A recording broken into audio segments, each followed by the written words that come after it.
Hi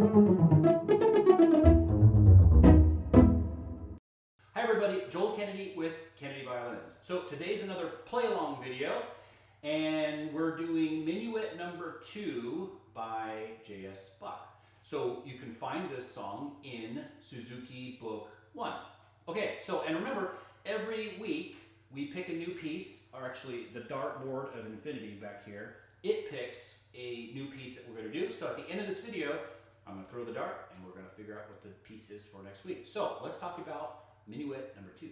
Okay, so first I'm going to play it all the way through without any repeats, just for time. And then I'm going to play it again, but with the metronome, in case there's any question on how to play it with the metronome. So here we go.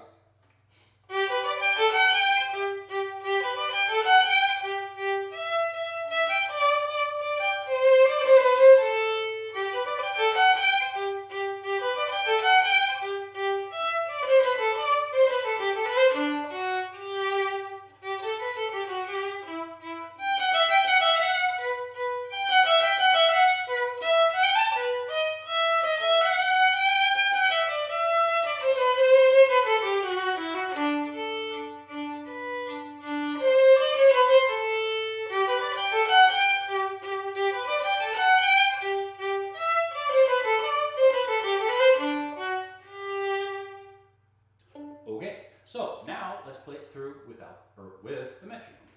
Okay, so now I'm going to play it through with the metronome. I'm going to put the metronome on 120. So every beat, that's a quarter note, because we're in 3/4 time. So there's 3 beats per measure, quarter note gets the beat. Okay, and I will talk a little bit while I'm playing it, so if there's any question about how long the notes are or whatever, then I'll just state that. Okay, so anyway. So 120, it's a little bit slower than what I just played when I played without the metronome.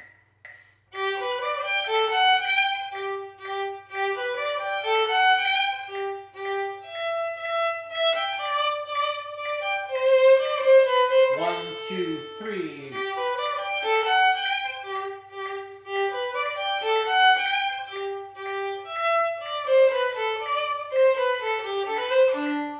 One, two, three.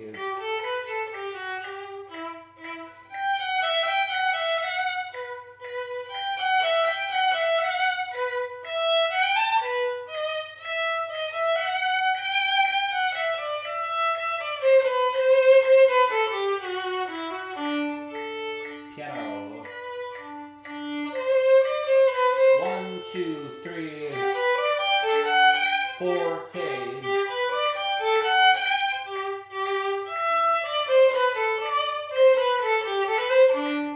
1, 2, 3. Okay, so that's about it. Okay, so let's talk about a few basic things and then a couple helpful hints to help you solve some of the more difficult technical aspects of this song. Okay, so first of all, we are in 3/4. We already talked about that. 3 beats a measure, quarter note gets the beat.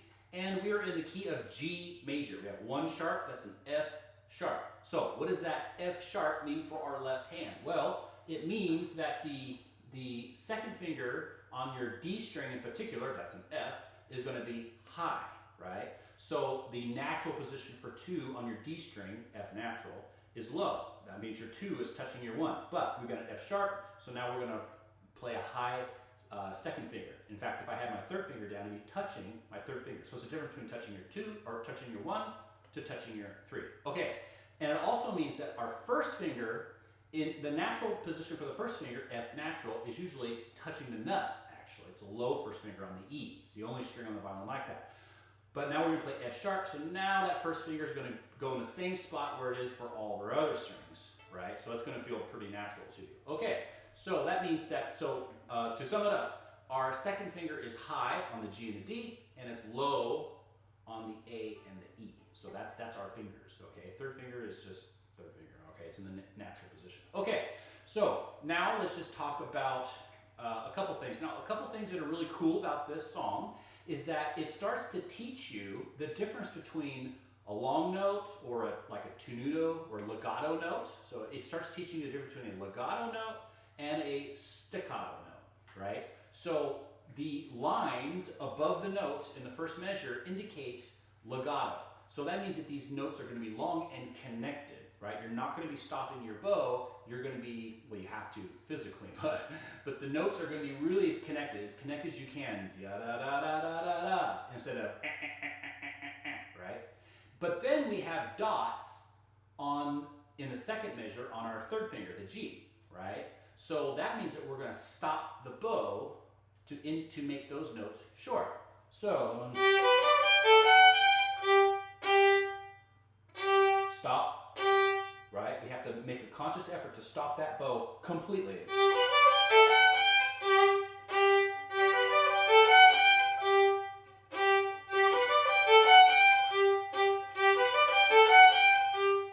Okay, so that's a really good thing to practice, and this is a great skill. Now, one thing I love about the Suzuki series is it starts teaching you these fantastic techniques that you're going to be needing further along. So they're already, just a few songs in, they're teaching you to stop your bow with up bow staccato. That's great. Okay, so then we have that first part, right? Oh, let me talk about a rhythmic thing. Okay, see, fourth line, third measure in. Fourth line, third measure in. You see we have that triplet, right? I don't know, some people know what a triplet is, some people don't. But in case you don't, when we have a triplet, like a triplet eighth note figure, instead of it being a beat and a half, right? Because usually an eighth note in 3/4 would get half a beat, right? So it'd be beat and a half. No, it's a triplet. So that means that these three notes take up one beat. So da da da da da da. So da da da da. Triplet one. If you say triplet, it makes it a lot easier. Just say triplet in your head. So triplet da da da. Triplet da da da. Right? So if you're playing it, triplet. Okay, and then we have that triplet occur the very last line of the piece as well. Okay, so that's a triplet. Remember, eighth note triplets take up one beat. So you got to fit that in there. Okay, so the next technical challenge that I find most students have is going to be, we're talking about the second section now. Okay, so it's 1, 2, 3, 4, 5, 6. The sixth line, third measure in. Okay, we've got a triplet followed by a high third finger, that D sharp.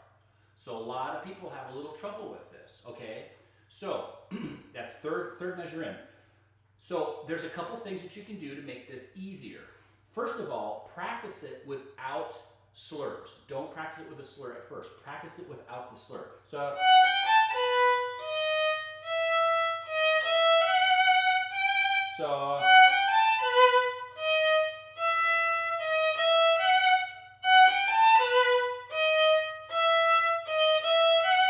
get really good at that.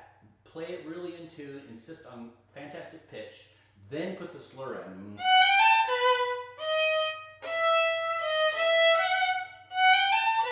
Remember to stop your bow. Okay, so the other thing that you can do to make this a lot easier is to keep your first finger down. So you have a high third finger, right? Well, your hand may not want to do that high third finger because it hasn't learned quite how to push up there, so you might have a tendency to not put it up high enough. So you keep that first finger down, and you're going to be pushing with that first finger to get that third finger up there. Reach up. Then your fourth finger goes right on top. Now, you want to keep your first finger down the whole time, and see that third finger, you want to keep it down when you play the fourth finger. Why? Because you're going to be playing it again, so don't pick it up. So keep it down, 4. Now play it again. You see, if you pick it up, then you have to find it again. Who wants to do that, right? So keep that third finger down and your first finger down.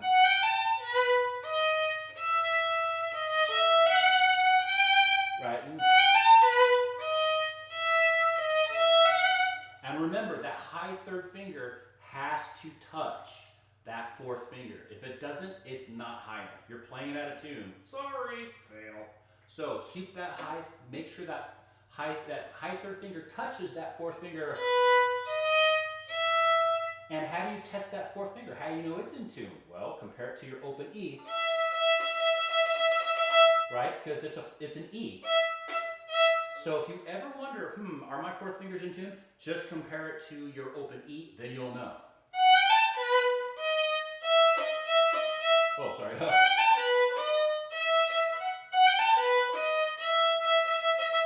Okay, so. Okay, so what else? Okay, so the last thing that I wanted to point out that I almost forgot about is the second line. So on the first measure of the second line, you see how those E's have fourth finger, but then on the third E, they have an open E. Okay, there's a couple of reasons why they do that, but the biggest reason why you should make sure that you do not play those open, because I know a lot of you watching are going to be tempted to just do an open, right? Let's just do an open. It's way easier, you know? Well, you need to train yourself how to play that fourth finger, how to reach for it. But when you play those fourth fingers, after that you get an open E. That open E is going to tell you if you play those fourth fingers in tune or not, because you'll be able to do a direct comparison. That's why it's very important. First measure, second line, you play a fourth finger. So whole step. Now test it with that open E. So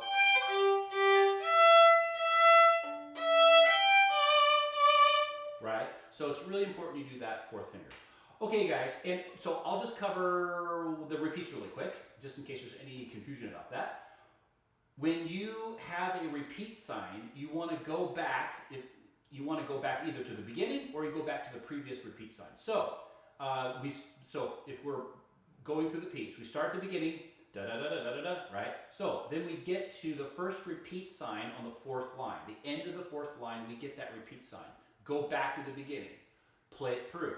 Now you get to the second part. You see in measure 17, you have that repeat sign. That's where you're going to go to after you see the next repeat sign. So you play, right? Then you're going to play all the way to the very end. Then go back to measure 17 because that's where the repeat sign is. And then you play it through, and then now you're done. So that's how the repeats work. So guys, I hope this video was helpful. If you have any questions, put them in the comments below. Now it's time to throw the dart of destiny and find out what our piece is for next week. Okay, so I have my weapon in hand. Let's see what the piece is for next week. Okay, it is Book 3 Minuet. So it's a song out of, I don't know who wrote it, probably Bach, but it's out of Suzuki Book 3 Minuet. So if you guys want to work on that, you want to do that next week, then that's what we'll be doing. So guys, I hope the video was helpful, and if you have any questions, like I said, don't forget to like and subscribe to the video. That helps. And I guess I'll just see you guys in the next video. So happy practicing and have a great day.